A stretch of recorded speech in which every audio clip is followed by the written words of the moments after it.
Welcome to the Winter Sports season finale of This Week in Lebanon Warriors Athletics here on ESPN Media, powered by Sidearm Sports and on LebanonWarriors.com. My name's Jason Griefer. We're happy to be joined once again by Lebanon Athletic Director Keith Pantling. And Keith, time to close the book on the winter season, at least here on the podcast. We've got a lot to talk about, and we'll also kind of at the end, kind of a little bit of a sneak preview of what's going on in the spring. So let's jump right into it. And because you've had a very, very successful winter sports season, and we'll talk about that as we go along. Let's start off on the basketball court, and let's start with the boys. They share the regular season title with Walnut Hills and Turpin, each team finishing with just 2 league losses. So we have a co-champs there. And so you get sectional play finally going to get going against Franklin coming up this week. We look back to where things have been. Your team's had quite a lengthy layoff, had 11 days off since a tough loss to Turpin. And now they have had time to kind of regather, regroup, and move forward and get ready for the sectional. Has there been any evidence of that tough loss to Turpin kind of lingering, and how have they looked in preparation for the sectional?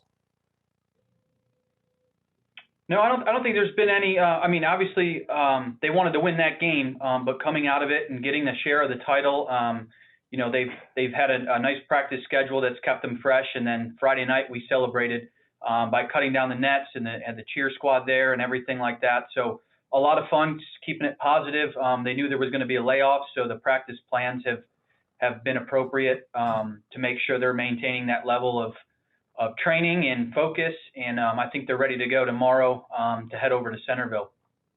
And we'll be keeping track of that. Over on the girls' side, this was a 2-horse race in the league all year long between Lebanon and Loveland. You finish in second place in the league with 3 league losses. 2 of those come to Loveland. We saw when the matchups, when the brackets were announced, that there was a potential third game with Loveland looming. We finally get there, and just this past Monday night, and we always hear about how hard it is to beat a team 3 times in 1 year, and your team proved that by getting the ultimate revenge on Loveland and beating them 49-44 in the sectional final. So now you're on to the district final. And one of the cool things we saw on the Lebanon Twitter feed was a shot of the bench when the final horn sounded, and just how excited they were to get that monkey off their back. How gratifying was it for the girls to slay that dragon, if you will, knowing that they had lost to Loveland twice in the regular season, got them here in the sectional when it counts the most? Well, that energy that you saw at the end of the game is what I saw when I walked into the gym. And that whole team was focused and intent on winning that game. They knew they could hang with Loveland. They were in both games earlier in the year.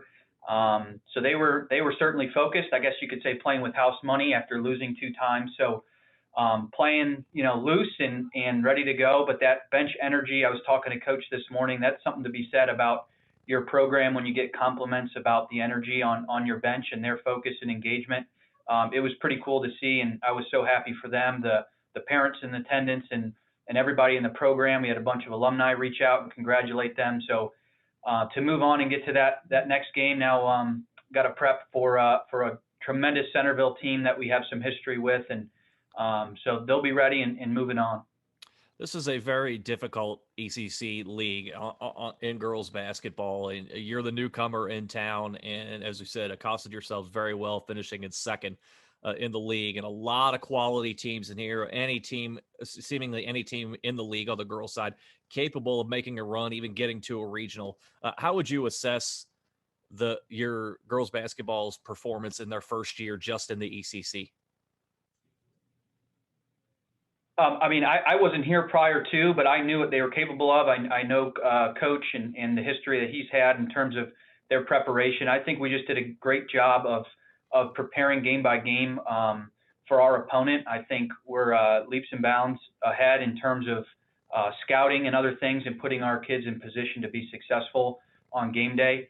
So all that training, we were talking this morning actually and kind of chuckling that when we walk in the gym, we don't necessarily look like, we're a top seed in this tournament, but we certainly play that way, and the attitude and the way we prepare, the cohesion amongst the group, the way they play aligned and as a team is there's something to be said for. And that's kudos to our coaching staff and the program and their alignment. So, I think just getting the most out of our kids in our program is all you can ask for and all you can provide for the kids. And I think that certainly has happened. And then the chips fall where they may. You're not going to win them all. So certainly proud. And I think the same thing on the boys' side.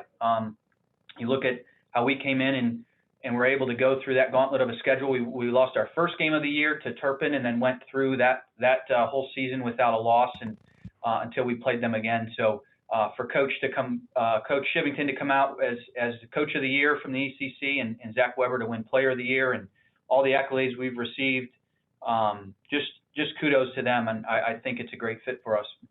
You've received accolades all over the place, and one of the other places you received some accolades was on the wrestling mats. And since we last talked, the ECC championships took place, and this was domination by your wrestling program. There were, just to put it in perspective for folks out there, there were 14 weight classes here at the ECC championships. You win 7 of them, and then and in total have 13 placers in general. So you win half of the league titles right off the bat individually, and then the other placers help you point your way to a rather comfortable league championship there.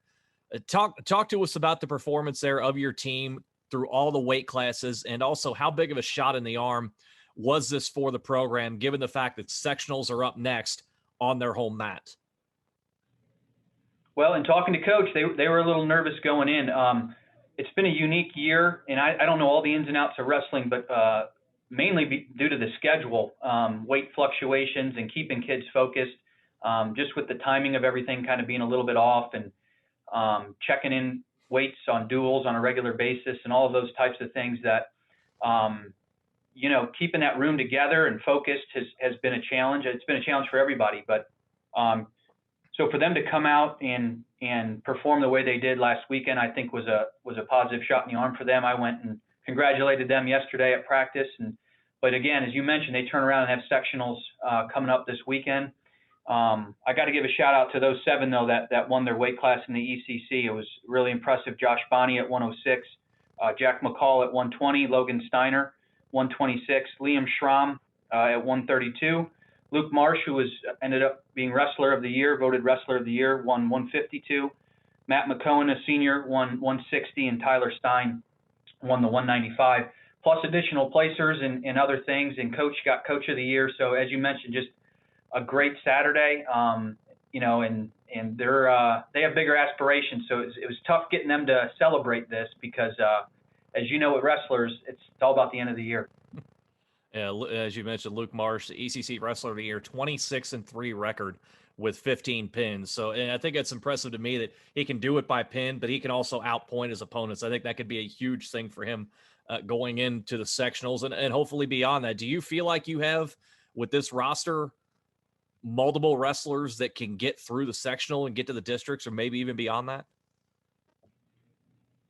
Absolutely, and I know Coach does too. So we don't want to get too far ahead of ourselves, but that's Sure. the goal. And they keep hitting those goals as they come about. So I wouldn't put anything past them going forward. They all have big aspirations, and that breeds excellence in that room. That they're all pushing each other, and led by Luke and the way that they train. So I'm expecting big things, and I know they are. We have a lot of young wrestlers in there too, so future's bright. Yeah, speaking of young athletes and with big expectations and big things in front of them, let's move into the pool. And we can't not talk about what Katie Fisher has done since we last spoke. Let's start with the sectional. She goes into the sectional in the 200 IM, breaks a school record, breaks a sectional record, breaks the Princeton pool record to easily win and earn the top seed in the districts for the 200 IM.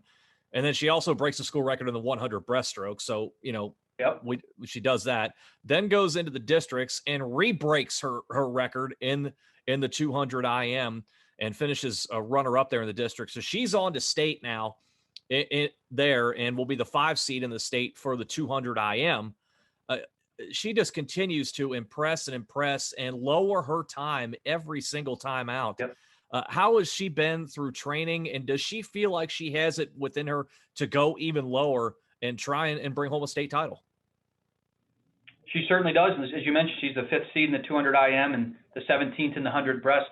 I keep pinching myself and reminding myself that she's just a sophomore, so I shouldn't have too high of expectations. But every time I do that, she goes and makes these, these unbelievable times where you're like, maybe we don't need to like, kind of, we can raise the expectations and expect these things out of her because she keeps doing it, week after week. So it's been really cool to watch her. This is her second time back at state, obviously. So we're planning a little send off for her. And her teammates, as I mentioned, it's all about your practice and preparation, and they've really pushed her as you continue to improve the program overall. We talked a little bit about that earlier in the year. All of that training and being pushed by your teammates and all of that certainly helps, with your focus and determination and your ability to be swimming your best at the end of the year. So kudos to the entire girls team, who's all very, very young, and 7 of them swam at districts, and then the 4 boys in the relay who ended up getting 20th also had a great run. So, I mean, moving into the future, we're hoping to get more to this level, and it's cool for Katie to kind of set that springboard for us as a program. With her having the success she did last year as a freshman and getting to state, now she does it again as a sophomore. How has she handled those expectations coming off of last year, going through this year, when the goal is to get back there once again? How has she been in that approach? Well, I haven't talked to her directly, but I can assume based on the way she competes that no stage is too big for her. She does a lot of big time swimming, and I certainly think she's looking forward to the challenge. You briefly touched on the boys' side there. You had very strong performances there from the boys in both the sectionals and some of the districts there. How would you assess the boys' season? I mean, good. You have to look at it as the trajectory of the program in times, and at the end of the day, you're either getting better or you're getting worse. And they kept taking time off and setting the bar higher and higher. So coach is proud and wants to continue to build the program, build the youth, get kids engaged to be swimming year round, and I think the future is bright over there. Let's talk about your academic quiz team here. The regular season's winding down. They've got Anderson coming up to finish the regular season before the ECC tournament next week. Again, a new league. Of course, everybody's been chasing, but nobody's been able to take down Little Miami. They sit at the top. Your team's kind of been mid-pack for most of the year.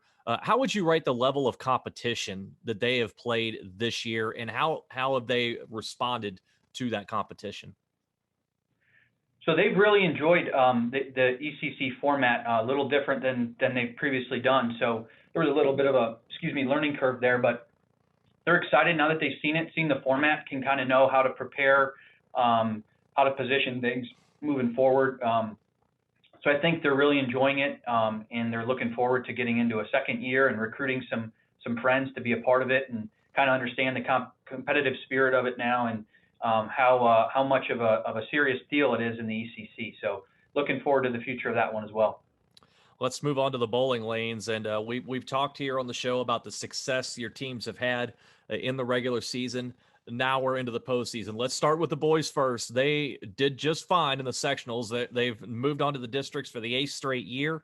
Cooper Cummings there at the Colerain sectional led all ECC bowlers with a 634 series. I think he finished 7th overall amongst everybody that was there. So you've got the entire team through to the district round, which is obviously a good thing. And we'll talk about the girls here in a minute there. But with the boys first, how are they feeling about their chances as a team to get through?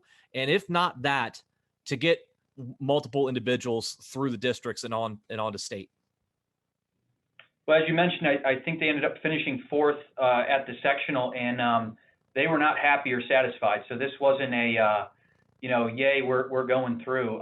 They knew, and I think that's a good thing, that it kind of refocused them to train hard this week, and coach will have them ready to go. But we're excited to go Beaver Creek next week, and I know that's what they're shooting for, to get through to state, and they have high expectations, as I've mentioned all year. So they're a serious group. They love bowling, and they're gonna be shooting for that. I can promise you they'll have their game faces on. They bring a lot of energy to the lane, so I love watching them. I can't wait to get out there. Over on the girls' side, again, first year in the league, and you win a league title there, and then we get into the postseason, and the team misses out on the districts by 1 pin. Take us through that. We got a couple of individuals through the districts, and we'll talk about that here in a moment. But Yep. to see them have the season they had, win a league title, and then don't get out of the sectional and miss it by a single pin, how disappointing was that for the team and for the coaches? Yeah, it's obviously disappointing. I was out there. It just goes to show, and they know this, that every game and every pin matters. Obviously, when you miss out by one, but there was I think it was game 2. I was out there watching, and they just didn't have their best game. And then they got into Bakers, and they were behind, and it's hard to catch up. Once you get behind 100 and some pins. Yeah. So they turned it on and almost came all the way back, but just you talk about playing for 60 minutes. When you're bowling, they got to bring their A game every game. So I don't know if it was kind of getting adjusted to that particular venue or what it was, but the slow start just created a bit of an issue. And luckily, we got those 2 girls through, Melissa and Hannah. So yeah, we're rooting for them, 2 tremendous bowlers that made it through individually. Yeah, so they get through the districts. Hannah Rarick and Melissa Gallagher get through as individuals. Now that the focus is on those 2 and no longer the team, you want to try and get them through onto state. So how does the dynamic change within the team to try to help them individually with their games so that they can score high enough so you can get one or even both onto the state meet? Yeah, so it's interesting. We were I was actually talking to Hannah, and the interesting thing about bowling is you feed off a lot of energy from your team during the individual rounds. And every team that made it through, the individuals that made it through will be assigned to a team. So now you are basically bowling on a lane with a different team.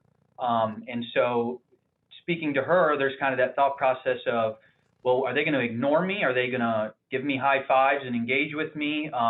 How do I approach that? So Hannah's assigned to Mercy McCauley. So she's going in and basically joining Mercy McCauley's team at their lane for her individual round. So she's kind of like, I don't have my team there with me. So it's kind of an interesting dynamic. Maybe she's going to try to reach out to them ahead of time and get to know them, make sure that they're kind of supportive of her, maybe engage with her a bit and it's not too awkward. And then if they're bowling well, it may help her. So, and same for Melissa. So it's kind of an interesting dynamic when you're an individual that makes it through for bowling. We'll be keeping an eye on that, and hopefully when we get back together for the spring sports season, we'll be talking about maybe 1 or 2 state champions in that regard. That would certainly be nice. So as we're winding down the winter season here, let me do kind of a quick recap, because you have had at this program, this athletics program had a tremendous fall in the first year in the league. Let me go through, kind of recap where we are as far as the winter sports go. You win or share a league title in boys basketball, wrestling, and girls bowling. You finish second in boys bowling, girls basketball, and oh, by the way, competitive cheer. And we talked about what they were able to do, not only within the conference, but also on the national stage, a grand champion at Cheer Max. And obviously, AQT is still alive, with a chance to win an ECC title. We talked about Katie Fisher and her chances individually at the swim state meet coming up here. This is a pretty darn good winter season overall, wouldn't you say? Certainly is, and we talk about it quite a bit, just how impressive everybody's been this winter, and we wish we had our war zone and students there to support everybody and enjoy this. But we're looking forward to a successful spring, maybe a run at the All Sports Trophy, and then at some point here getting our students back engaged in our community at events and keep this positive momentum going. And just a lot of fun and a lot of positive momentum here at Lebanon right now. Obviously, we didn't have a spring season a year ago. It was the rug was kind of pulled out from underneath the student athletes for everybody, not just at Lebanon. Now it looks like we're getting to that point where we can start to look forward now, and we can start to have a little bit more normalcy, because it looks like we're going to have a spring season because we've gotten through fall and winter pretty well. From your perspective, overseeing the entire spring sports outlook, what's maybe 1 or 2 things you're most looking forward to about this spring season? Getting outside, sun shining. There was some birds chirping this morning. That was exciting, and our teams are already starting to practice. They're wondering if the snow is going to melt enough that they can run on the track today. And, those are all great conversations to have. But I think just getting outside, watching baseball with parents and things in lawn chairs and the sun shining, that's spring's fun in that regard. And track meets and all the things that come with it. There's still some things we're working through that are hurdles or concerns. We still don't know some of the protocols being passed down for certain sports. We don't know if we can even have kids sitting in the dugouts yet, or how that's going to look. So still a lot to work through, and of course we get that at the last minute every season. So just waiting patiently on that. But man, I think it's just exciting to get them back out there. We haven't had to buy baseballs or softballs because they never got used last year, and things along those lines. So that was good. But just seeing them get back out there. It's certainly something we're all looking forward to seeing, because they didn't have a season last year, and we'll be looking forward to talking about it here when we kick things off in the Spring Sports podcast a little bit later on down the road. Keith, certainly appreciate the time here today. It's been obviously a very exciting winter season. Congratulations to you and your staff for getting us through this winter season, and we'll look forward to do it again in the spring. We appreciate it. Thanks for all you do. Thanks for the coverage. And anyone looking for information on these postseason runs or updates, please follow us on social and visit LebanonWarriors.com. That is Lebanon Athletic Director Keith Pantling joining us for the Winter Sports season finale of This Week in Lebanon Warriors Athletics here on LebanonWarriors.com and ESP Media, powered by Sidearm Sports.